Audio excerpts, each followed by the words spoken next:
কয়েকদিন পূর্বে কাশ্মীরে একটি হত্যাকাণ্ড হয়েছে।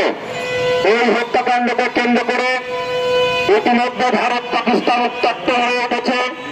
পাকিস্তান ইতিমধ্যে ঘোষণা দিয়েছে কাশ্মীরের জন্য যদি 10টি যুদ্ধ করতে হয় তাহলে তারা তাই করবে। প্রিয় বন্ধুগণ, আমরা সেদিকে যেতে চাই না। আমরা শুধু ভারতীয় কর্তৃপক্ষকে হুঁশিয়ার করে দিয়ে বলতে চাই, সাবধান করে দিয়ে বলতে চাই, আপনারা অতীতকে স্মরণ করুন। ব্রিটিশ রাজের শেষ দিকে 1947 সালের পূর্ববর্তী 1906 সাল থেকে এই সময় পর্যন্ত আপনারা যে পরিমাণ ব্রিটিশদেরকে সাথে নিয়ে হত্যাকাণ্ড করেছিলেন, মুসলিম গণহত্যা করেছিলেন, জালিয়ানওয়ালাবাগ হত্যাকাণ্ড করেছিলেন, এই সকল হত্যাকাণ্ডের মধ্য দিয়ে ব্রিটিশরা তাদের রাজ ক্ষমতা ধরে রাখতে পারেনি এবং আপনারাও আপনাদের অখণ্ডতা ধরে রাখতে পারেননি। ভারত ভেঙে খান খান হয়েছে। ভারত ভাঙার জন্য একমাত্র দায়ী ছিল আপনাদের অত্যাচার, নির্যাতন, নিষ্পেষণ এবং মানুষকে নির্বিচারে হত্যা করা। আপনাদের পূর্বপুরুষ জওহরলাল নেহেরু, আপনাদের পূর্বপুরুষ যেই সকল কিংবদন্তি নেতৃবৃন্দ ছিলেন, যাদের স্বীকৃতি ছিল আন্তর্জাতিক পরিমণ্ডলে, তারা কিন্তু অখণ্ডতা ধরে রাখতে পারেনি। তারা কিন্তু তাদের নিজের অস্তিত্ব টিকিয়ে রাখতে পারেনি। শুধুমাত্র উগ্র হিন্দুত্ববাদ, আরএসএস, এই সকল গুন্ডামির কারণে আপনাদেরকে মনে করিয়ে দিতে চাই 1946 সালে কলকাতার গ্রেট ক্লিন মিশনে হাজার হাজার মুসলিম হত্যা হয়েছিল। তার পরিণতিতে ব্রিটিশ ভারত ভাগ হতে বাধ্য হয়েছিল। আমরা 100 বছর পরে এসে আবার আপনাদের সেই অশুভ, অপরিণামদর্শী, ভয়ঙ্কর আত্মঘাতী খেলায় মেতে উঠতে দেখছি।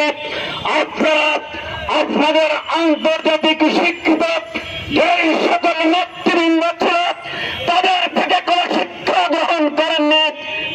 যার ফলশ্রুতিতে আপনারা কাশ্মীরে দীর্ঘ বছরের পর বছর দখল করে রেখেছেন।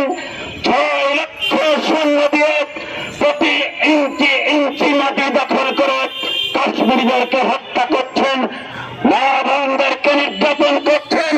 আমাদের পার্শ্ববর্তী সিলেটের অংশ আপনারা নাগরিকত্ব আইন বাতিল করে সেখানে লক্ষ লক্ষ মুসলমানকে আপনারা একটু জায়গায় আবদ্ধ করে রেখেছেন।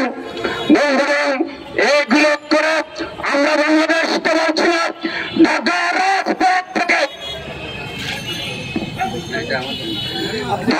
রাজপথ থেকে আরব সাগরের তীরে দিল্লির কর্ণধারে বাংলাদেশ মুসলিম লীগের পক্ষ থেকে পৌঁছে দিচ্ছি। কারণ 1947 সালে আমাদের পূর্বপুরুষের হাত ধরে ভারত খণ্ড খণ্ড হয়েছিল। 100 বছর পরে এসে আমরা দেখতে পাচ্ছি ভারতীয় অত্যাচার, নির্যাতনের মাত্রা ছড়িয়ে গেছে। আবার ভারত খণ্ড খণ্ড হতে চলেছে। ভারত যদি তার অত্যাচার, এই নির্যাতন, এই কার্যক্রমের গণহত্যা বন্ধ না করে, তারা যদি প্রতিনিয়ত মুসলিম হত্যা বন্ধ না করে, প্রতিনিয়ত মসজিদ ভাঙা বন্ধ না করে, তারা যদি প্রতিনিয়ত আমাদের মুসলিম মা বোনদেরকে যেভাবে হত্যা করছে, নির্যাতন করছে, এইগুলো যদি বন্ধ না করে আগামী 47 সালের মধ্যে ভারত ভেঙে যদি আর 10টা স্বাধীন রাষ্ট্রের পতাকা ওড়ে, তাহলে অবাক হওয়ার কিছু থাকবে না। বাংলাদেশের সর্বপ্রাচীন রাজনৈতিক দলের এই মঞ্চ থেকে আমরা এই কথা অত্যন্ত বিনয়ের সাথে বলতে চাই। প্রেসিডেন্ট বারাক ওবামা নিজেই বলেছেন ভারত তার অখণ্ডতা হারাতে বসেছে। ভারত যদি সংযত না হয় তাহলে ভারত ভেঙে যেতে পারে। প্রিয় বন্ধুগণ, ভারত ভেঙে যাক এটা আমরা চাইতে পারি না। কারণ 1947 সালে ভারতের গভীর জায়গাতে আমরা বের হয়ে এসেছিলাম।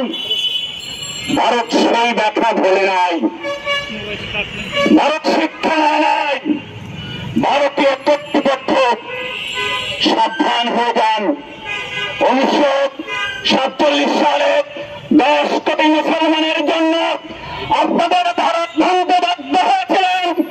সেদিন থেকে আজ বাংলাদেশে 20 কোটি মুসলমান, আপনাদের পৃষ্ঠদেশ পাকিস্তানে 20 কোটি মুসলমান, এবং 47 সালে আমরা 3 কোটি মুসলমানকে ভারতে রেখে এসেছিলাম। আজ তারা 40 কোটি। সুতরাং মুসলিম হিসাবে আমাদের ভয়ের কোনো কারণ নেই। মুসলমান হিসাবে নারায়ে তাকবীর দিয়ে শুধু এগিয়ে যাওয়ার সময় এসেছে। থামতে হবে আপনাদের। যা হয়েছে নাসরুম মিনাল্লাহ ওয়া ফাতহুন কারীম। বাংলাদেশ জিন্দাবাদ, বাংলাদেশ মুসলিম লীগ জিন্দাবাদ।